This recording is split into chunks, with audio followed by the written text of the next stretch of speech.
Meus irmãos e irmãs, graça e paz a todos. Quero externar minha alegria, né, de estar com vocês nesse momento, participando dessa conferência aí muito legal, que lida então sobre família. E eu espero em Deus que eu possa falar de uma forma clara, simples e que todo mundo entenda. Então, o que eu vou falar nesses cerca de 25 minutos aí, tá?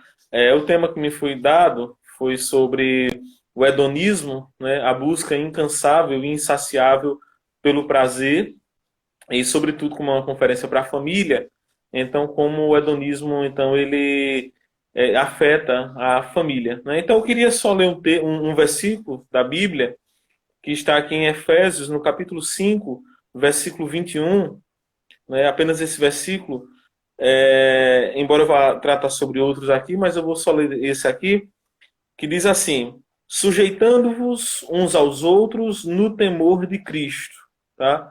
Sujeitando-vos uns aos outros no temor de Cristo. Eu acredito que como o tema já foi colocado, né, eu não tenho muita necessidade de eu definir então o que vem a ser hedonismo. É lógico, se a gente for definir em termos filosóficos, então a gente vai pegar o aspecto histórico, não é o meu interesse aqui. Mas, assim, em linhas gerais, né, o hedonismo ele tem a ver exatamente com essa busca, que como o tema diz, né, uma busca incansável e insaciável. E por ser insaciável, então, ela se torna incansável, por ser incansável, ela é insaciável.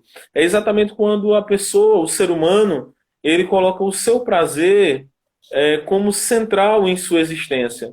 E por isso que, em termos gerais, nós podemos dizer que o hedonismo, ele naturalmente dirige o ser humano à idolatria, sobretudo à idolatria de si. Né? Quando a gente pensa em idolatria, a gente pensa muito numa visão tipo da idolatria, do ídolo que é levado nos ombros e tal, mas o hedonismo ele nos leva a uma idolatria que é uma idolatria mais sutil.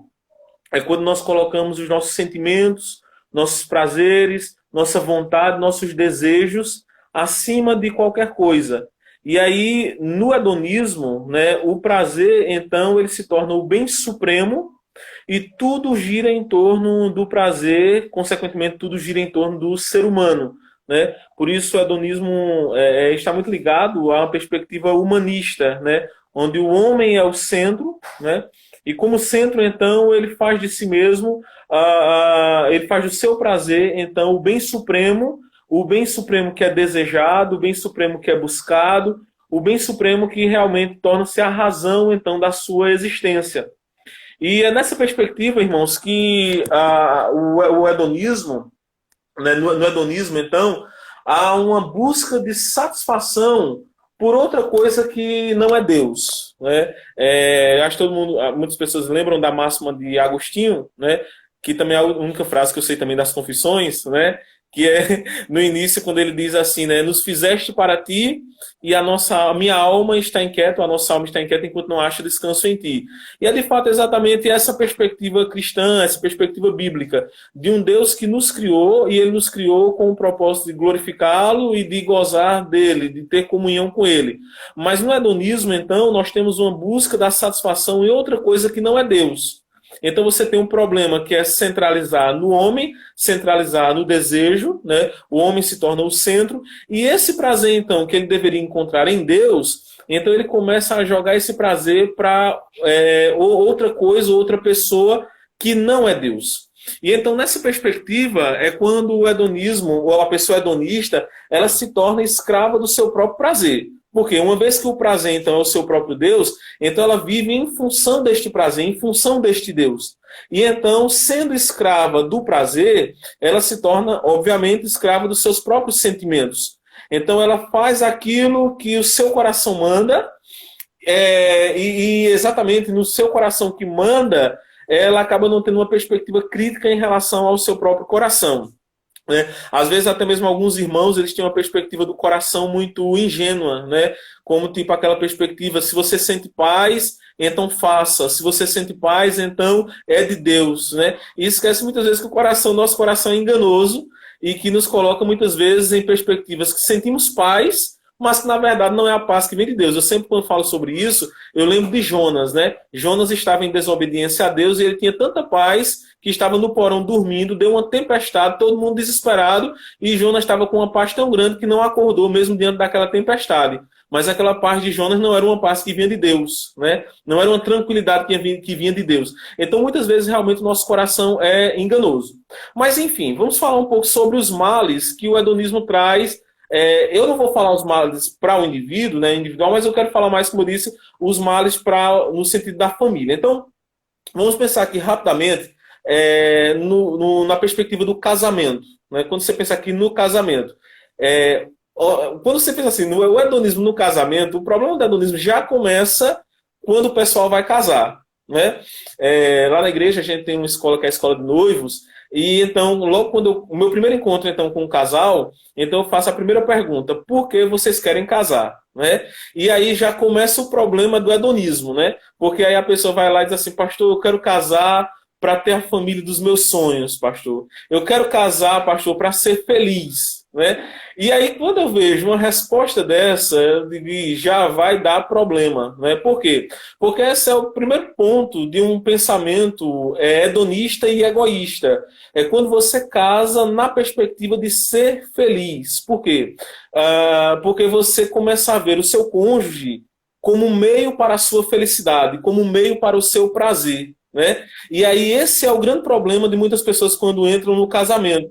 E aí quando eu falo para o pessoal, eu digo: olha, você não deve casar para ser feliz. Então eles olham para mim, né, meio que espantado: pastor, mas eu vou casar para ser infeliz? Não.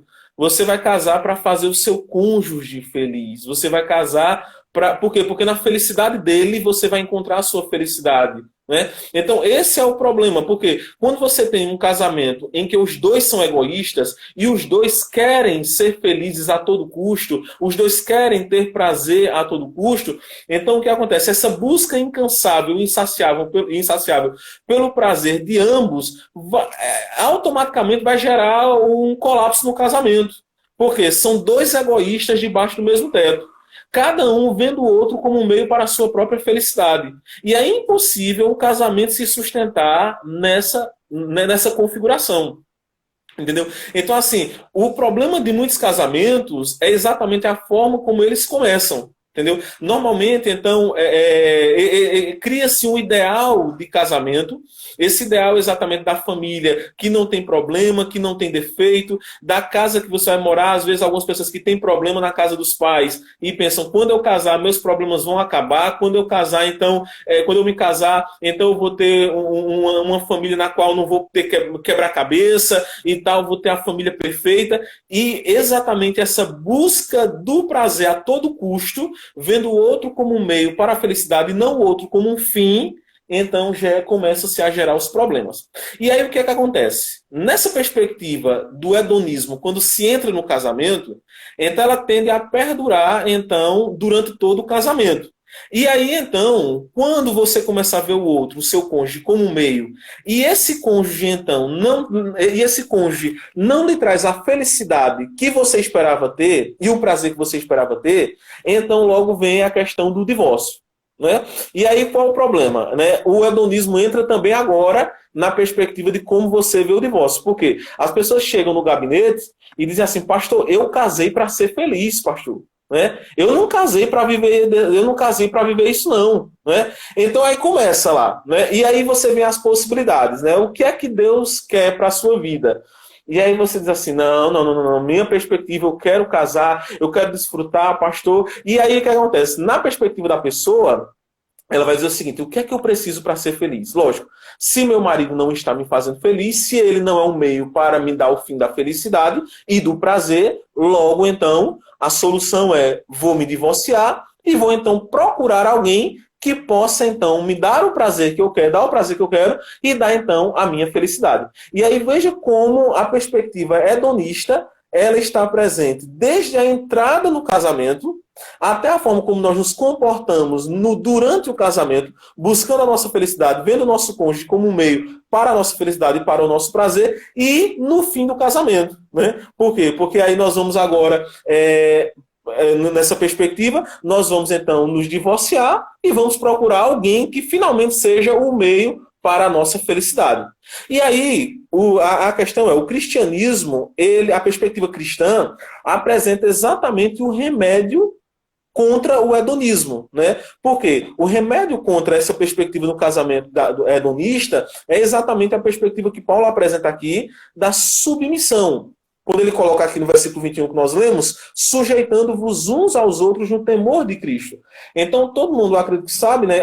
Essa carta aos Efésios ela é dividida em duas partes, uma parte mais teórica do capítulo 1 até o capítulo 3, uma parte mais prática do 4 até o 6. E agora, no final, né, já chegando aí no final do capítulo 5, Paulo ele fala no versículo 18 que nós devemos nos encher do Espírito. Ele começa a mostrar então o que é uma vida cheia do Espírito, e aí ele desemboca então na sujeição, submissão uns aos outros. E ele vai mostrar então como essa submissão se apresenta na nossa relação familiar. Primeiro na relação marido e mulher, e depois na relação pais e filhos, depois senhores e servos. Mas veja, como é que Paulo apresenta aqui? Qual é o contraste do marido hedonista e egoísta? Então, o contraste do marido hedonista é exatamente o marido que ama a esposa como Cristo amou a igreja.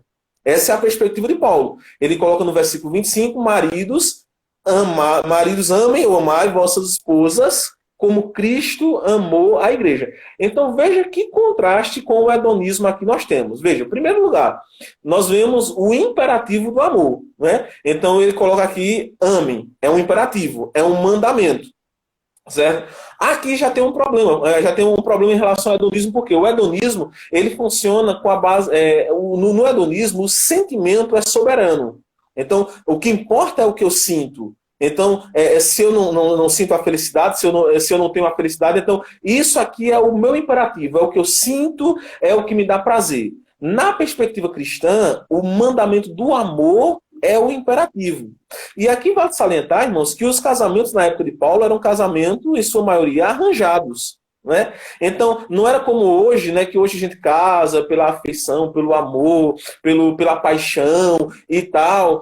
Na época lá era o camarada que tinha lá, casou, e Paulo diz assim, olha, independente da sua mulher, ame a sua esposa. Porque amar é uma decisão, nós decidimos amar. E isso aqui é o que deve ser colocado muito claro, principalmente para nós evangélicos, nós cristãos. Por quê? Porque no cristianismo nós vemos o amor muito como apenas sentimento, né? Pastor, eu não amo mais minha esposa, pastor, então eu não posso ser hipócrita, né? Então tem alguns irmãos que têm até um discurso de piedade, né? Pastor, olha, eu não posso ser hipócrita, eu não amo mais minha esposa, então eu não posso ser hipócrita de estar com ela. Bom, se você fosse se aconselhar com Paulo e dissesse isso para Paulo, eu não amo mais minha esposa, Paulo diz, então volta para sua casa e começa a amá-la. Era esse o conselho que Paulo iria dizer. Volte a amá-la. Mas como assim? Ele iria dizer, porque amar é uma decisão. Por que amar é uma decisão? Veja, Jesus disse que nós devemos amar até os nossos inimigos. Quem sente no coração o desejo de amar o inimigo? Ninguém. Ninguém sente esse desejo. Entendeu? Então, é uma decisão que nós tomamos. Amar, orar por aqueles que nos perseguem e tal. Então, essa é a decisão que transcende a dimensão do sentimento. E o sentimento, ele vai vir, então, naturalmente, por causa desse desejo de amar. Então, Paulo coloca ali, remédio para o hedonismo, o marido ame. É um imperativo, tá? Seja submisso a Deus que manda você amar, e não ao seu próprio sentimento. Não apenas isso, mas Paulo coloca a dimensão do amor como uma dimensão do amor sacrificial, né? Amar a esposa como Cristo amou a igreja. Então, é interessante isso, porque o padrão de amor que Paulo coloca é um padrão altíssimo.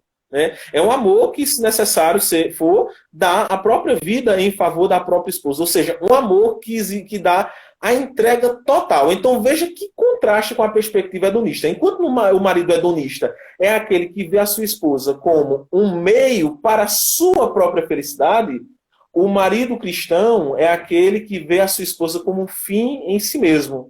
Tá? Então ele a ama simplesmente por quê? Porque Deus manda que ele ame sua esposa. E ele a ama com muito carinho, com muito amor, como alguém que entende que foi unido a ela porque Deus uniu. Né? Porque Deus uniu, e o que Deus uniu, então o homem não separe. Da mesma forma, então, nós temos agora para a esposa.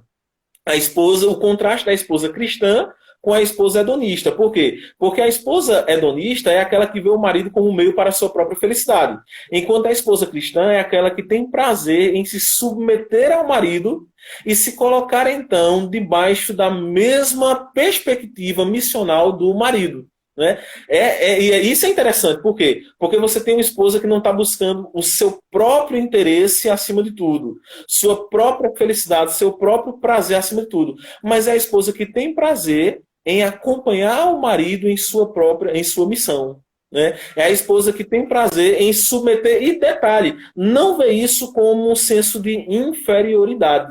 Né? Não vê isso como um senso, embora haja, obviamente, uma relação funcional no casamento, todos nós reconhecemos isso, mas, tipo, ontologicamente falando, né, no sentido de ser, então não existe diferença de o homem ser mais importante ou melhor do que a mulher. Então veja como a perspectiva cristã, ela choca, né, diretamente com a perspectiva hedonista, né? Uma perspectiva que é centrada no ser humano, e uma perspectiva que é centrada em Deus, no mandamento de Deus e naquilo que Deus nos manda fazer. Da mesma forma também, nós vemos o contraste na relação entre pais e filhos. Né? Por quê?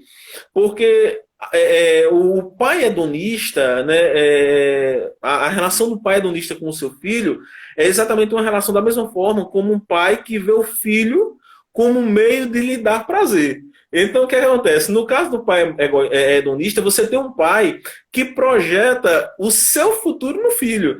Nós temos muitos pais que estão frustrados com os caminhos que tiveram, e eles acabam, então, projetando no filho aquilo que eles queriam ter sido. Né? E aí o que acontece? Muitos filhos se sentem como meio que marionetes nas mãos dos pais, porque os pais veem os filhos como um meio de obtenção do seu próprio prazer. Né? Então, muitas vezes nós temos pais que são frustrados com o seu próprio casamento, né? Não tiveram um casamento feliz, tiveram um casamento frustrado, e aí o que acontece? Eles canalizam para o filho toda a dimensão do prazer. Né? O seu prazer está no filho. E aí eles colocam uma carga no filho que é impossível do filho suportar. Né? E aí são pais que colocam sua satisfação no filho ao invés de satisfação em Deus. E aí nessa carga que eles jogam para os filhos, de começarem a ver os filhos como um boneco que vão satisfazer seu prazer, seus desejos, seus anseios, suas perspectivas, seus sonhos frustrados, então o que acontece? Eles começam agora a tirar a personalidade do filho.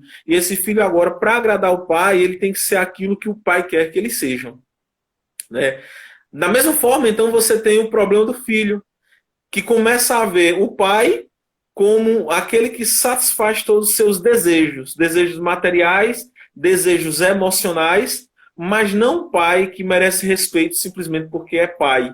Né? E aí, estou caminhando já para o final, né? Você olha agora para Paulo, a perspectiva de Paulo em relação ao relacionamento pais e filhos. Então, é interessante como Paulo coloca algo tão interessante, tão impressionante aqui, né? Porque ele diz assim: filhos, obedecei a vossos pais no Senhor. E o argumento de Paulo é fenomenal, porque isso é justo. Né? Porque isso é justo. E aí, o segundo argumento de Paulo, melhor ainda, ele diz: honra o teu pai e tua mãe, porque é o primeiro mandamento com promessa. Ou seja, a ideia aqui é a seguinte: por que o filho vai obedecer ao pai? Não é porque o pai simplesmente porque o pai lhe dá presente, não é porque o pai é um pai exemplar, não é porque o pai é um pai que satisfaz os seus anseios, seus desejos. É simplesmente porque isso é justo. É simplesmente porque isso é um mandamento de Deus. E aí, mais uma vez, você tem aqui o contraste: mandamento e sentimento. Mandamento e sentimento. Por quê? Há muitos aspectos que nós olhamos para nossos pais e nós diremos assim: se dependermos de sentimento, eu não vou honrar meu pai. Se depender de sentimento, eu não vou obedecer meu pai.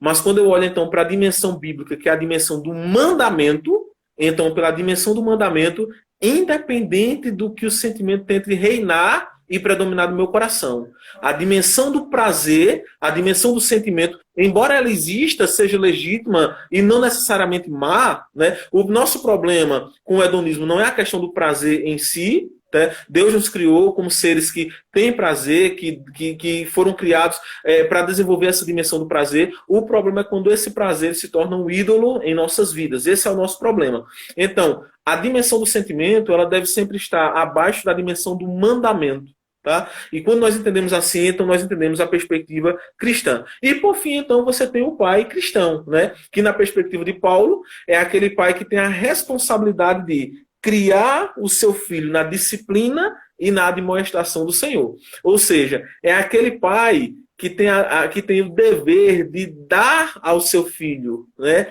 De ensinar ao seu filho. Essa é a perspectiva bíblica da paternidade, né? Ou da maternidade. É a do pai que vem e é chamado para instruir seu filho no caminho em que ele deve andar. Andar com seu filho no caminho de Deus. Ensinar os seus filhos, inculcar na mente dos seus filhos a palavra de Deus. E aqui eu abro até um parêntese, né, que eu fiquei muito feliz e me emocionei aqui, quando eu vi a sua filha, né, o pastor Anderson, respondendo às perguntas aí. Eu, sinceramente, fiquei muito feliz, né, eu estava aqui acompanhando, e para mim foi muito edificante. Acho que de ver, e é isso que eu vi. Então, assim, seria muito interessante se todos os pais vissem isso a começar de mim, né? E reproduzíssemos isso em nossas famílias. A ideia de que o meu filho, minha filha, no caso eu tenho uma filha, a ideia de que a minha filha, ela não é um meio para o meu prazer, ela não é um meio para a minha satisfação. A minha filha é uma herança que Deus me deu. E Deus me deu essa herança, e como herança, na verdade, Ele me emprestou, e um dia eu vou prestar contas a Ele daquilo que Ele colocou em minhas mãos. Por isso, então, a perspectiva de Paulo, de ter que criar a minha filha no caminho em que ela deve andar, segundo a disciplina e a admoestação do Senhor. Então, aqui nós temos uma dimensão seguinte, né, do criar filhos para Deus. Né? Às vezes a gente pensa muito no criar filhos para o mundo, criar filhos para o trabalho, criar filhos para a boa profissão e tal. Mas nós, como cristãos, temos um dever principal de criar filhos para Deus. Né? E isso aqui é um contraste totalmente, né, um contraste pesado com essa dimensão hedonista. Então eu acho, né, obviamente a gente poderia expor outras questões aqui, mas eu acho que em relação à perspectiva de família, eu acho que eu já sintetizei aquilo que eu gostaria de falar, e aí no bate-papo a gente pode desenvolver outras questões. Beleza, pastor Robson, muito obrigado. Meus amados, como é costume nosso, depois da exposição, nós temos um momento de bate-papo. E nesse momento de bate-papo, você pode participar também através de suas perguntas aqui pelo nosso chat, aqui pelos comentários, tá?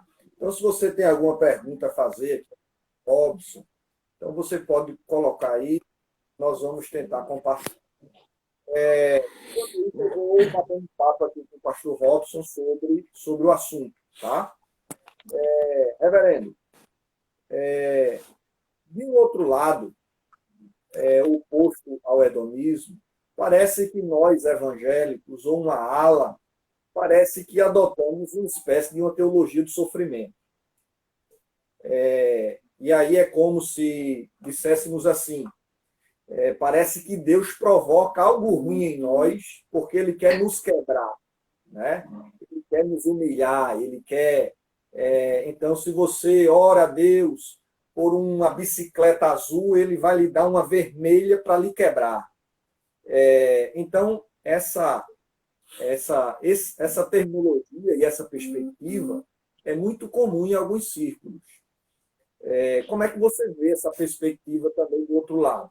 Então, para que a gente não dê a ideia de que Deus é contrário ao prazer, Deus é contrário à alegria, né? A alegria é um fruto do Espírito. Então, quando a gente prega contra o hedonismo, não estamos pregando contra o prazer. Então, como é que você reflete essa perspectiva?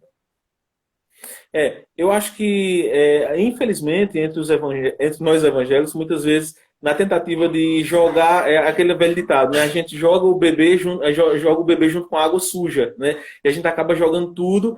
E como eu disse aqui, o nosso problema não é com o prazer. Se Deus tivesse problema com o prazer, Ele não teria nos dado essa graça, né? Que eu acredito que é a graça de Deus, de nós sentirmos prazer.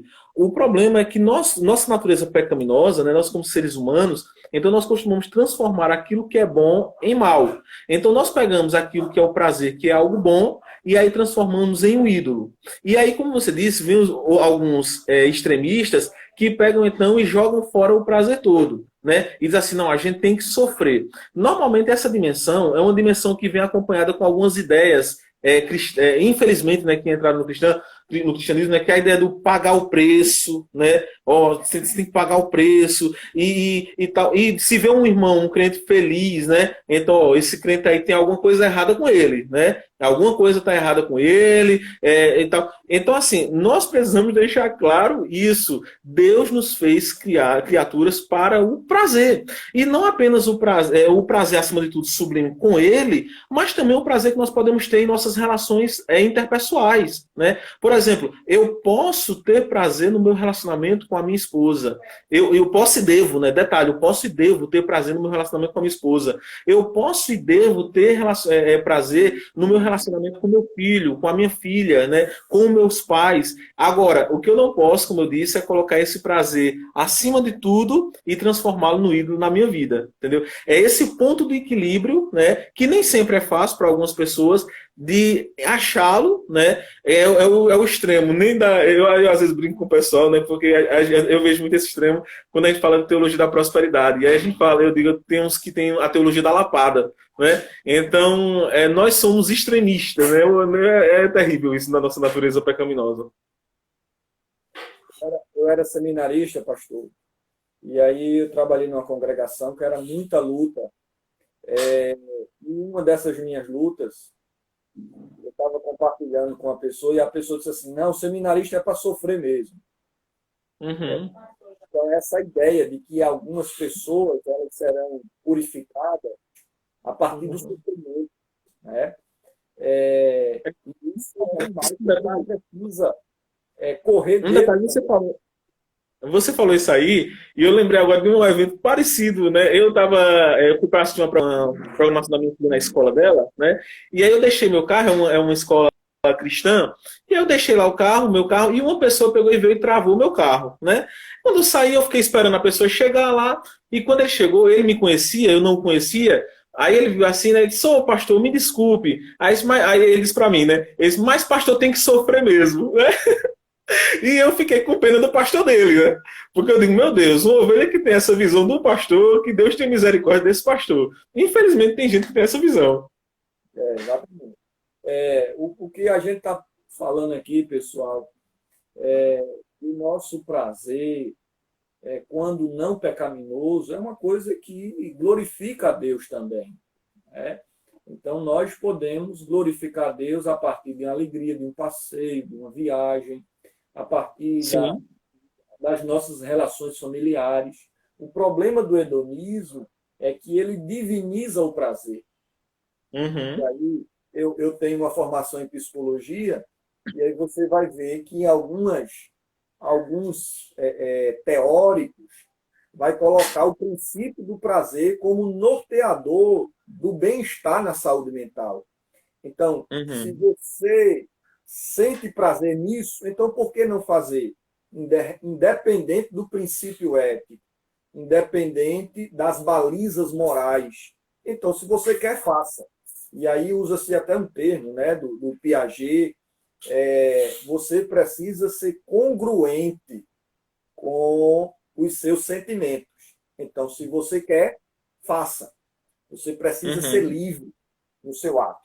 Então, veja, por exemplo, alguns princípios da Escritura de algumas pessoas que se entregaram ao prazer. O filho pródigo, por exemplo, quando ele se entrega ao prazer de uma aventura, de uma viagem, de estar livre da tutela do pai. Aí você vê aonde isso vai desembocar. Né? Então, é uma questão a gente pensar aí. Quem quer conduzir a sua vida sem olhar para os lados, independentemente, eu acho que o casamento e a família não é um ambiente para isso. O que eu acho interessante é como isso mostra muitas vezes a nossa incoerência entre a nossa teologia e a nossa prática. Por quê? Nós vamos ao culto e aí dizemos ali que Deus é soberano, que nós somos submissos, que é o que ele falar, Senhor, eis-me aqui, né? Está. Mas assim, quando nós saímos do templo e nós vamos para os nossos relacionamentos familiares, então o que acontece? Nós tiramos Deus e aí nós colocamos o nosso sentimento acima, né? Então, muitas vezes, nós somos meio que, sei lá, acho que você talvez meio que bipolar, né? Na igreja, então, Deus é soberano. Mas aí quando a gente sai da igreja, então, na verdade, nossos sentimentos são soberanos. Isso é complicado em nossa vida. De fato. E aí, quando Paulo, pastor, começa a nos ensinar, tendo em vós o mesmo sentimento que houve em Cristo Jesus, né, ali é um exemplo de abdicação e de renúncia extraordinário. Ele, sendo Senhor, se fez servo, sendo Uhum. homem, se fez homem, né? E é interessante que na sua caminhada sempre tem alguém dando um pitaco no ouvido dele para ele ser hedonista. Está lá Pedro, Uhum. dizendo, Senhor, que negócio de cruz é essa? Que negócio de sacrifício? Bota esse negócio para fora. E aí o Senhor repreende, né? Lá na cruz, do mesmo jeito, se tu és Deus, desce daí. A cruz não traz prazer, não traz honra. Então, Cristo é um grande exemplo de abnegação em amor. Então, infelizmente, na nossa cultura hoje, aquele que abre mão, ele é associado a alguém que é tolo, alguém que é bobo, ou para ser mais nordestino, alguém que é besta, né? Uhum. Em fazer assim. Na realidade, é uma virtude. O ato de abrir mão é um ato de uma grande exibição de espiritualidade, né? Uhum. Então, queremos compartilhar aqui com as pessoas que estão aqui conosco. Se você tem alguma pergunta, alguma colocação, então você pode fazer aqui e nós vamos estar dialogando com cada um de vocês, tá certo? Eu quero deixar um abraço aqui para a missionária Áustria, para o nosso irmão Guilherme, que está aqui conosco. Então, que Deus abençoe aí a sua vida, no nome do Senhor Jesus. Nossa irmã Edilza, e também para o Luciano José, que Deus esteja abençoando a sua vida. Pastor, faça aí algumas considerações finais para nós encerrarmos a nossa live. Irmãos, eu só queria agradecer a Deus, né, por estar com vocês, compartilhando aqui a palavra de Deus, né? Eu espero que todos tenham entendido, então, a proposta aqui, né? Que vocês tenham uma vida cheia de prazeres, né? Na presença de Deus, que vocês desfrutem, então, da alegria que Deus nos proporciona no nosso casamento, da alegria e do prazer que Deus nos proporciona na nossa relação com os nossos filhos, com os nossos pais, que vocês possam viver esse prazer que é legítimo, que é bom e que é maravilhoso, proporcionado pelo Senhor. Mas que, acima de tudo, nós possamos entender que a nossa maior satisfação, nosso maior prazer está em Deus, em obedecer os seus mandamentos. Que não sejamos escravos dos nossos sentimentos, que não coloquemos os nossos sentimentos acima de todas as coisas, mas que possamos deixar o nosso coração abaixo, então, daquilo que Deus quer para as nossas vidas. Porque, irmãos, a vontade de Deus é boa, perfeita e agradável. E a melhor coisa do mundo é estar no centro da vontade de Deus. Deus abençoe a todos. Amém, pastor Robson. Muito obrigado pela sua participação. Que Deus abençoe a sua vida continuamente, tá bom? Um abraço aí para a sua igreja. Que Deus abençoe o seminário e que o nome do Senhor seja glorificado na sua vida, tá? Tá bom. Até mais. Amém, pastor.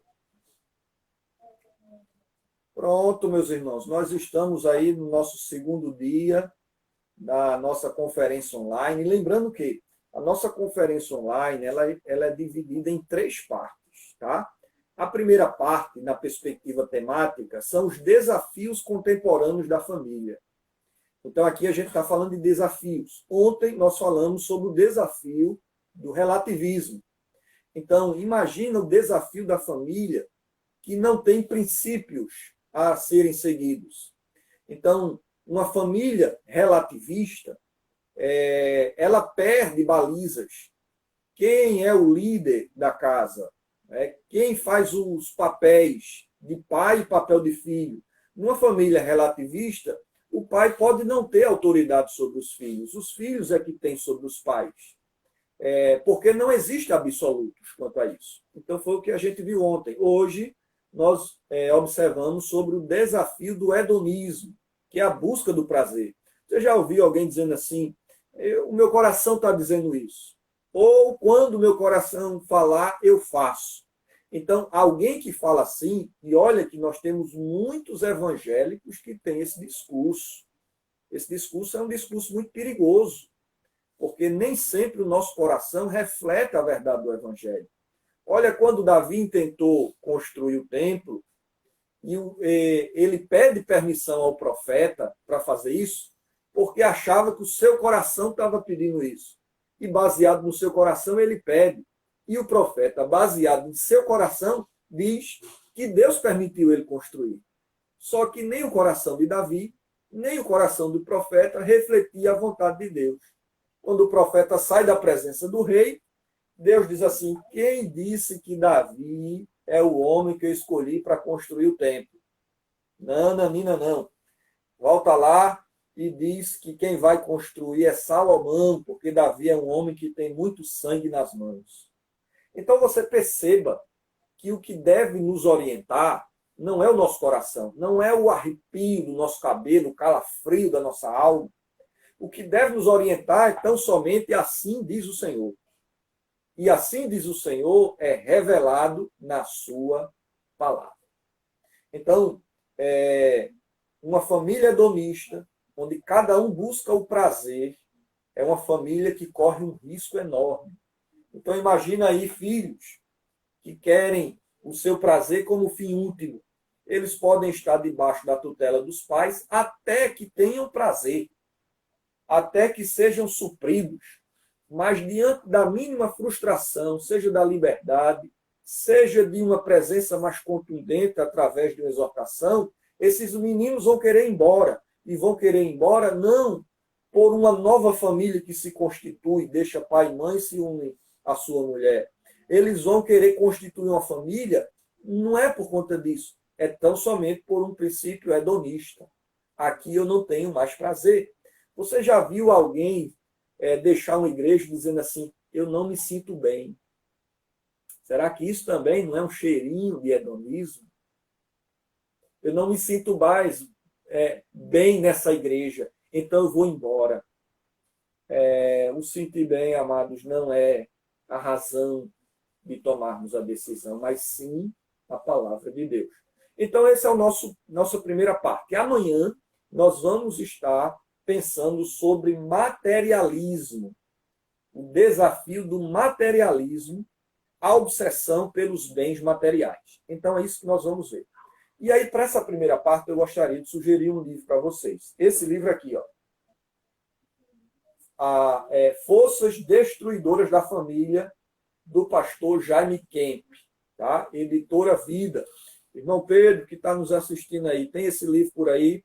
Se tiver, já bota o preço aí, tá? A gente já está fazendo um merchan aí para você. Então, esses 3 primeiros pontos nasceram desse livro. Relativismo, hedonismo e materialismo, tá? Quando for segunda-feira, a gente inicia a segunda parte da nossa conferência online, que é reafirmando as bases da família da aliança. Então, quando nós chegarmos na segunda etapa, nós vamos falar sobre casamento, nós vamos falar sobre liderança masculina e vamos falar sobre filhos. A terceira parte e última, nós vamos estar trabalhando sobre mantendo a família piedosa. E aí nós vamos trabalhar sobre oração, sobre culto familiar e vamos trabalhar sobre perdão. Tá? Então, nós vamos trabalhar cada coluna, nós vamos ter três temas. Tá? Então, você é o nosso convidado especial. E aí, amados, nessa segunda parte, nós vamos ter a presença do pastor Bruno César e o pastor Leandro estará conosco aqui falando sobre esse assunto. E aí nós vamos ter ainda a presença do pastor Hugo Wagner, o pastor André Espínola, da Igreja Congregacional em Candeias, lá em Jaboatão dos Guararapes. E nós vamos ter também a presença de alguns cantores aqui conosco. Nós vamos ter ainda Edênia Moraes, vamos ter o Grupo Alumiar, vamos ter o cantor Emerson Augusto, e no dia 14, ou seja, próxima semana, vai estar conosco aqui o cantor Sérgio Lopes. Então estará louvando ao Senhor aqui na nossa conferência online. Grande presente de Papai do Céu para cada um de nós, tá certo? Então contamos aí com os amados, convide outras pessoas para estar aqui conosco.